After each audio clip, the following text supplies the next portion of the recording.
तो chapter 15 complete हो चुका है। आज की क्लास में चैप्टर 16 कॉन्ग्रुएंस का इंट्रोडक्शन कराएंगे। तो सबसे पहले congruent figures. If two figures have exactly the same shape and size they are said to be congruent. अगर कोई टू फिगर्स है, सेम शेप है, एक ही तरह का शेप है और साइज भी उनका एक तरह का है, तो सपोज करिए टू फिगर्स यहाँ पर बनी हुई है, जैसे फिगर्स बनी है तो जितनी ये लेंथ है इसकी इतनी इतनी इसकी भी लेंथ है, जितनी ये लेंथ है और उसकी भी इतनी लेंथ है और जितनी ये लेंथ है उतनी भी लेंथ ये है, तो इसका मतलब सेम शेप और साइज है, तो दे आर कॉल्ड कॉन्ग्रुएंट। तो if two figures have exactly the same shape and size they are said to be congruent. Generally the symbol of congruent is equal और ऊपर इस तरह से सिंबल ये बनता है। कॉन्ग्रुएंट का सिंबल किससे डिनोट करते हैं? कॉन्ग्रुएंट को इक्वल का साइन और ऊपर इस तरह से एक कर्व लेती हुई लाइन। तो some types of congruent figures, माने कुछ फिगर्स हैं जो कॉन्ग्रुएंट फिगर्स हैं। तो कौन सी है? जैसे कि नंबर फर्स्ट है, two line segments are congruent if they have the same length। Two line segments माने टू लाइन सेगमेंट्स हैं, सपोज करिए two line segments A B and C D हैं, they are congruent if they have the same length. अगर उनकी length same है तो वो congruent है। मींस ये जो सेगमेंट आपका ए बी है, जो सेगमेंट ए बी है, segment A B congruent, congruent का सिंबल लगाया आपने, सेगमेंट सी डी, माने जो सेगमेंट आपका क्या है A B congruent segment C D, ये कब कहलाएंगे? If A B equal to C D, अगर इनकी लेंथ सेम है। अगर ए बी और सी डी की लेंथ सेम है तो इसका मतलब ये two line segments are congruent. तो segment A B congruent segment C D if A B equal to C D, ये फर्स्ट पॉइंट होगा लाइन सेगमेंट्स के लिए कॉन्ग्रुएंट होने के लिए। सेकेंड है, two angles are congruent if they have the same measure. अब टू एंगल्स, सपोज करिए एक एंगल है एंगल ए ओ बी और सेकेंड एंगल क्या है? एंगल सी डी ई है। ये टू एंगल्स हैं, तो two angles are congruent if they have the same measure. ये टू एंगल्स कॉन्ग्रुएंट होंगे अगर इनका मेजरमेंट सेम होगा, माने ये एंगल्स इक्वल डिग्री के होंगे, तो ये दोनों कॉन्ग्रुएंट हो जाएंगे। मींस क्या हो जाएगा? Angle A O B, congruent का सिंबल लगा दें, congruent angle C D E if angle AOB equal to angle CDE, means two angles are congruent, two angles congruent होंगे if they have the same measure, अगर उनका measurement same हो। Third है two squares, अब squares लिया गया तो two squares are congruent if they have the same side of length. Two, तो इसमें से क्या है कि ये स्क्वायर्स है, टू स्क्वायर्स है, तो अगर इनके जो साइड है वो सेम हो, सेम लेंथ की हो, तो टू स्क्वायर्स आर कॉन्ग्रुएंट। माने ये स्क्वायर, तो सपोज करिए स्क्वायर कौन सा है आपका? स्क्वायर, फर्स्ट स्क्वायर है आपका A B C D congruent square. Second कौन सा है? ई एफ जी एच, माने ये दोनों कॉन्ग्रुएंट होंगे। E F G H if, कब कॉन्ग्रुएंट होंगे? If they have the same side length, अगर उनकी साइड लेंथ सेम हो, means if A B equal to E F, क्योंकि हर एक साइड इनकी इक्वल होती है। तो अगर ए बी और ई एफ इक्वल लेंथ की हैं तो इसका मतलब है कि ये दोनों स्क्वायर्स कैसे होंगे? कॉन्ग्रुएंट होंगे। फोर्थ है टू रेक्टेंगल्स आर कॉन्ग्रुएंट, माने two rectangles are congruent if they have the same length and breadth. Two rectangles यहां पर बने हुए हैं, एक रेक्टेंगल ABCD है, दूसरा EFGH है, कि ये कॉन्ग्रुएंट होंगे। तो माने रेक्टेंगल, तो रेक्टेंगल सपोज करिए rectangle ABCD congruent rectangle EFGH, माने ये दोनों कॉन्ग्रुएंट होंगे। कब कॉन्ग्रुएंट होंगे? इफ लेंथ के इक्वल है, if the same length and same breadth, if they have same length and same breadth, माने सेम लेंथ मींस AB इसकी लेंथ के इक्वल हो जाए, AB equal to EF and breadth के equal हो जाए, BC equal to FG, BC equal to FG, BC equal to FG।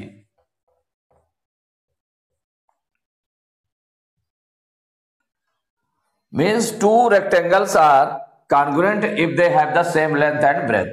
तो rectangle suppose करिए यहां पर ABCD है, तो rectangle ABC congruent rectangle EFGH if AB equal to EF and BC इसकी ब्रेथ जो है इसके ब्रेथ के इक्वल होगी, BC equal to FG। Fifth है टू सर्कल्स आर कॉन्ग्रुएंट। अब circles are congruent if they have the same radius, माने two circle suppose करिए एक सर्कल है C1 है और दूसरा C2 है, तो ये सर्कल कॉन्ग्रुएंट होंगे। तो C1 कॉन्ग्रुएंट C2, ये टू सर्कल्स कॉन्ग्रुएंट है इफ देयर रेडियस, माने इसका सपोज करिए रेडियस क्या है R1 है और इसका R2 है, ये रेडियस है।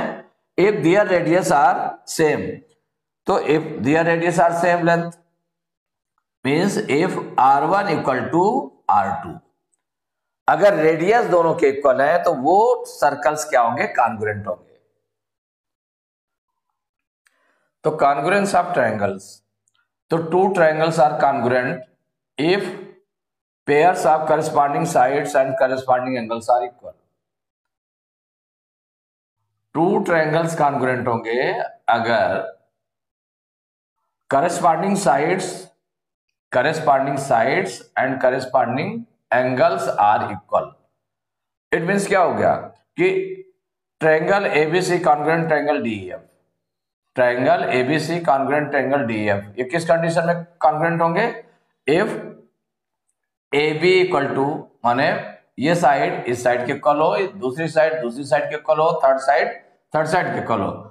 तो if AB equal to D, BC equal to EF and CA equal to FD and CA equal to FD, ये हो गया। और इसके एंगल्स, माने angle A equal to angle D, angle B equal to angle E and angle C equal to angle F। तो angle A equal to angle D, angle B equal to angle E and angle C equal to angle F। और ये बोला गया कि if triangle ABC congruent triangle DEF, then माने अगर ये दोनों ट्रायंगल्स कॉन्ग्रुएंट हैं, ये कॉन्ग्रुएंट होंगे इफ ये कंडीशंस लागू होती हैं। और if triangle ABC congruent triangle DEF, then क्या होगा कि इनके जो वर्टिसेज है वर्टिसेज के इक्विवेलेंट होंगे, माने A टेंड्स टू D हो जाएगा। जैसे ट्रायंगल ABC ना, तो A टेंड्स टू, जो फर्स्ट लेटर है A tends to D, B tends to E and C tends to F, ये आपका हो गया वर्टिसेज के इक्विवेलेंट होंगे। और एंगल माने करस्पॉन्डिंग एंगल्स इक्वल होंगे। तो जो फर्स्ट में जो एंगल A बन रहा है, माने A पॉइंट पर जो बनेगा, तो एंगल A इक्वल टू इसके फर्स्ट पॉइंट पर कौन सा एंगल बनेगा? एंगल D बनेगा। सेकंड पॉइंट पर एंगल B और इसमें एंगल E बनेगा, तो angle B equal to angle E। और थर्ड पॉइंट पर देखिए एंगल C बन रहा है, तो एंगल C इक्वल टू इसमें थर्ड पॉइंट पर कौन सा बन रहा है? Angle F। तो angle A equal to angle D, angle B equal to angle E, angle C equal to angle F and its corresponding sides will be equal. तो corresponding sides में क्या हो जाएगा? देखिए इन फर्स्ट टू नंबर को मिला करके, letter को मिला करके AB इक्वल टू इसका देखिए सेकंड एंगल देखिए आप, तो डी ट्रायंगल है डी, तो A B equal to D, ये साइड हो गई। फिर हो गई सेकंड और थर्ड नंबर को देख करके, तो B C equal to E F, and C A third और फर्स्ट, तो सी ए इक्वल टू हो जाएगा एफ डी, ये इक्वल होंगे। तो कंडीशंस ऑफ कॉन्ग्रुएंस ट्रायंगल्स, माने ट्रायंगल के लिए एक तो all parts of one triangle is equal to the corresponding sides and triangle all parts of other triangle, माने जैसे कि थ्री साइड्स के इक्विवेलेंट हैं, और थ्री एंगल्स के अगर इक्विवेलेंट हैं, अगर रेस्पेक्टिवली इक्विवेलेंट हैं किसके, वन ट्रायंगल और अदर ट्रायंगल में अगर कंपेयर करते हैं तो वन साइड के इक्वल, सेकंड साइड के इक्वल, थर्ड साइड के इक्वल, और वन एंगल के इक्वल, सेकंड एंगल के इक्वल, और थर्ड एंगल के इक्वल होता है, तो उसको हम बोलते हैं कि वो दोनों कैसे हैं, कॉन्ग्रुएंट ट्रायंगल्स हैं। अब कॉन्ग्रुएंट ट्रायंगल्स की कुछ कंडीशंस हैं कि जिसमें अगर कोई तीन चीजें मालूम होंगी, तो वो कौन कौन सी तीन चीजें हैं, माने तीन चीजें हैं अगर मालूम होंगी, अगर दोनों ट्रायंगल्स में कंपेयर करने पर तीन चीजें अगर इक्वल हो जाती हैं, तो वो दोनों कॉन्ग्रुएंट होते हैं। तो कंडीशंस कौन कौन सी हैं, वो है, फर्स्ट है एस कॉन्ग्रुएंस कंडीशन, एस माने 3 टाइम्स एस लिखा हुआ है, कॉन्ग्रुएंस कंडीशन। तो एस मीन साइड, इसका मतलब केवल साइड की बात हो रही है। तो two triangles are congruent if the three sides of one triangle are respectively equal to the three sides of the other triangle, माने वन ट्रायंगल की अगर थ्री साइड्स अदर ट्रायंगल की थ्री साइड्स के रेस्पेक्टिवली इक्वल है, इसका मतलब दोनों triangle congruent होंगे, केवल थ्री साइड से, हमें थ्री एंगल्स नहीं लेना पड़ा इसमें। तो कंडीशन केवल एस कॉन्ग्रुएंस कंडीशन है इसमें। तो जैसे सपोज करिए कि A B side P Q side के इक्वल है, B C side Q R side के इक्वल है, और सी ए साइड और ये आर पी साइड के इक्वल है, पी आर या आर पी साइड के इक्वल है, तो ये दोनों कॉन्ग्रुएंट हो जाएंगे। इट मीन्स क्या हो गया, तो ये एस कॉन्ग्रुएंस कंडीशन में, तो जैसे यहां पर है A B equal P Q and B C equal Q R, माने सेकंड साइड के इक्वल है, और थर्ड साइड हमारी कौन सी है, आरपी इक्वल सी ए, माने सी ए इक्वल टू आरपी। हम किसी तरह से लिख दें सी ए इक्वल टू आरपी, पहले सी ए को लिख दें क्योंकि फर्स्ट ट्रायंगल को लिख रहे थे, तो C A equal to RP. आपने क्या देखा, वन ट्रायंगल की तीनों साइड्स अदर ट्रायंगल की तीनों साइड्स के रेस्पेक्टिवली इक्वल हैं, तो इसका मतलब ये दोनों कैसे हो जाएंगे, ट्रायंगल कॉन्ग्रुएंट हो जाएंगे। तो सो माने ये चीज है, so triangle ABC congruent triangle P Q R, माने ये दोनों ट्रायंगल कैसे हो जाएंगे, कॉन्ग्रुएंट हो जाएंगे। ये फर्स्ट कंडीशन हुई S condition, congruence condition. Second है S congruence condition, S congruence condition. S means side, A means angle, S means side. तो साइड एंगल साइड माने टू साइड्स और वन एंगल, इसकी बात हो रही है, टू साइड्स और वन एंगल, माने तीन चीजें लेनी है, तो क्या क्या हो गया, टू साइड्स लिया और वन एंगल। तो कौन सा, तो two triangles are congruent if the two sides and the included angle of one triangle are respectively equal to the two sides and the included angle of the other. तो इसमें क्या बताया गया, two triangles are congruent, two triangles congruent होंगे if two sides and included angle, माने जो two sides और included angle उनके बीच का एंगल होना चाहिए, माने जो टू साइड्स हम ले रहे हैं तो उनके बीच के angle, two sides and included angle of one triangle are respectively equal to the two sides and the included angle of the other, माने टू साइड्स और उनके बीच के एंगल के अलग अलग इक्वल है, तो वो दोनों कैसे हो जाएंगे? ट्रायंगल कॉन्ग्रुएंट हो जाएंगे। इसका मतलब क्या है? तो जो गिवन में है तो कौन कौन सी चीजें कि अगर मान लो ए बी, सपोज करिए फर्स्ट ट्रायंगल का ए बी साइड किसके इक्वल है? सेकेंड ट्रायंगल के पी क्यू साइड के इक्वल है, एक ये हो गया। और जो फर्स्ट ट्रायंगल की बीसी साइड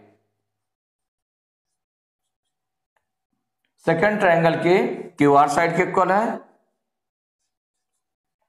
और इनके बिटवीन जो इनके इंक्लूडेड एंगल है, माने ए बी और बी सी का इंक्लूडेड एंगल है, माने इनके बीच का जो एंगल है वो एंगल कौन है? एंगल बी इक्वल किसके है? एंगल क्यू है।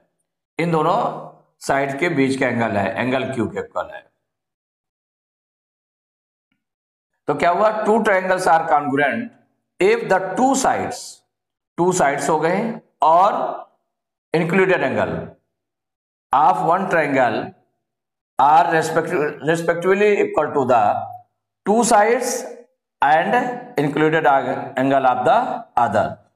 तो इसका मतलब हो जाएगा, so triangle A B C congruent triangle P Q R, माने ये दोनों ट्रायंगल कॉन्ग्रुएंट हो गए। किस कंडीशन में? एस कॉन्ग्रुएंस कंडीशन से। आपने देखा ये हो गया, तो इसमें भी तीन चीजें लेनी पड़ी हैं, और फर्स्ट वाले में एस कॉन्ग्रुएंस जो कंडीशन थी उसमें भी तीन साइड से लेनी पड़ी थी। इसमें टू साइड्स और इंक्लूडेड एंगल दोनों में कंपेयर कर लिया गया, तो उससे ये दोनों कॉन्ग्रुएंट हो जाएंगे। तो थर्ड कंडीशन है A congruence condition, angle side angle, माने यार टू एंगल्स हो गया और साइड हो गया, टू एंगल्स और साइड, ये कॉन्ग्रुएंस कंडीशन है। तो किस तरह की कॉन्ग्रुएंस कंडीशन होनी चाहिए वो देखना है। Two triangles are congruent if the two angles and the included side of one are respectively equal to the two angles and the included side of the other. माने क्या बताएगा? टू ट्रायंगल्स आर कॉन्ग्रुएंट, माने two triangles congruent होंगे। कब? Condition है, माने इसमें भी थ्री चीजें होनी चाहिए। कौन कौन सी? टू एंगल्स, माने if the two angles and the included side, जैसे टू एंगल्स हो गए, एंगल बी और एंगल सी हो गया इसका, और इसका इंक्लूडेड साइड माने इन दोनों एंगल को बनाने वाली जो साइड है are respectively equal to the two angles and the included side of the other triangle. माने वन ट्रायंगल में आपने देखा कि टू एंगल्स और इंक्लूडेड साइड अदर ट्रायंगल के टू एंगल्स और इंक्लूडेड साइड के इक्वल है, तो ये दोनों कॉन्ग्रुएंट होंगे। तो यहां पर क्या चीज है? इन दोनों ट्रायंगल्स में अगर हम देख लें तो क्या चीज गिवन है इसमें? एंगल बी, माने टू एंगल्स हैं तो angle B equal to angle Q, क्योंकि दोनों 50-55 डिग्री हैं, और angle C equal to angle R, ये इसके इक्वल है, माने टू एंगल्स इक्वल हो गए। और इंक्लूडेड साइड माने बीसी हो गई इसकी इंक्लूडेड साइड, इसकी साइड कौन सी हो गई? क्यू आर हो गई, तो BC equal to Q R. Two angles और included side, two angles other triangle के और इंक्लूडेड साइड इसके इक्वल है, तो देयरफॉर क्या हो जाएगा? Triangle A B C congruent triangle P Q R, ये दोनों कैसे हो जाएंगे? कॉन्ग्रुएंट हो जाएंगे। तो ये चीज दी हुई है कि सिंस ये थ्री आइटम्स दिए हुए हैं, थ्री कंडीशंस दी हुई हैं, और उसके आधार पर फिर ये ट्रायंगल कॉन्ग्रुएंट होंगे। अब फोर्थ कंडीशन है RHS congruence condition, RHS congruence condition. तो इसमें देखिए S तो साइड है, S साइड थी, S साइड है, आर क्या है? आर है right angle. Right angle means 90 degree. R है right angle. H means hypotenuse. H means क्या हो गया? हाइपोटेन्यूस। और एस है साइड। तो R H S congruence condition. तो two right triangles are congruent, माने टू राइट ट्रायंगल्स है जिसका वन एंगल 90 डिग्री का है। वन एंगल क्या है? 90 डिग्री का है। तो ऐसे तो two right triangles are congruent if the hypotenuse and one side of the first triangle are respectively equal to the hypotenuse and one side of the second triangle. तो यहां पर देखें कि हाइपोटेन्यूस क्या है? जो 90 डिग्री के अपोजिट साइड है वो हाइपोटेन्यूस है। ये आपका हाइपोटेन्यूस है और एक साइड हो गई। और इसका देखिए क्यू 90 डिग्री का एंगल है तो इसके अपोजिट क्या हुआ साइड? ये हाइपोटेन्यूस है। तो हाइपोटेन्यूस के इक्वल है, हाइपोटेन्यूस के इक्वल है। और वन साइड के इक्वल है, वन साइड के इक्वल है। हाइपोटेन्यूस के इक्वल है और वन एंगल 90 डिग्री का है। तो ये राइट ट्रायंगल है। तो इन राइट ट्रायंगल, तो two right triangles are congruent if the hypotenuse and one side of the first triangle are respectively equal to the hypotenuse and one side of the second triangle. तो यहां पर अगर हम देखें तो क्या क्या इक्वल है आपका? देखिए वन साइड, ये एंगल इसके 90 डिग्री है। देखिए दोनों एंगल्स 90 डिग्री के हैं। तो एंगल बी इक्वल टू है एंगल क्यू। माने कैसे हैं? ईच एंगल 90 डिग्री है।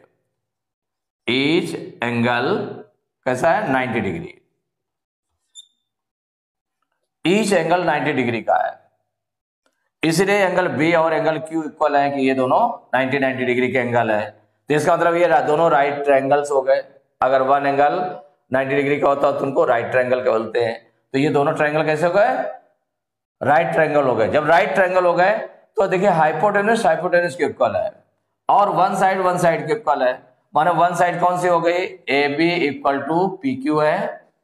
और जो हाइपोटेन्यूस कौन सा है? A C equal to P R. A C equal to P R, ये हाइपोटेन्यूस हो गया। तो A C equal to P R हो गया, हाइपोटेन्यूस के इक्वल हो गया। ये हाइपोटेन्यूस हो गया कि हाइपोटेन्यूस इक्वल है। और ये आपके वन साइड है, वन साइड के इक्वल है। दोनों ट्रायंगल में कंपेयर किया गया तो angle B equal to angle Q equal to 90 degree, each 90 degree हो गया। A B equal to P Q, ये साइड वन साइड के इक्वल है। और जो हाइपोटेन्यूस है हाइपोटेन्यूस के इक्वल है। तो इसका मतलब दोनों ट्रायंगल कैसे हो गए? सो हो जाएगा triangle A B C congruent triangle P Q R. माने दोनों ट्रायंगल्स कैसे हो जाएंगे? कॉन्ग्रुएंट हो जाएंगे। तो इसमें देखा 4 कंडीशंस आपकी हुई। सबसे पहले थी S S S congruence condition, माने वन ट्रायंगल की 3 साइड्स अदर ट्रायंगल के 3 साइड्स के इक्वल है तो इसका मतलब वो कॉन्ग्रुएंट होंगे। और फिर सेकंड थी S S congruence condition, one angle के 2 साइड्स और इंक्लूडेड एंगल अदर ट्रायंगल के 2 साइड्स और इंक्लूडेड एंगल के रेस्पेक्टिवली इक्वल है तो इसका मतलब दोनों ट्रायंगल्स कॉन्ग्रुएंट हो गए। थर्ड कंडीशन क्या हो गई? ASA congruence condition. तो 2 ट्रायंगल्स, फर्स्ट ट्रायंगल के 2 angles and included side, other triangle के 2 एंगल्स और इंक्लूडेड साइड के इक्वल है तो इसका मतलब है दोनों ट्रायंगल्स कॉन्ग्रुएंट होंगे।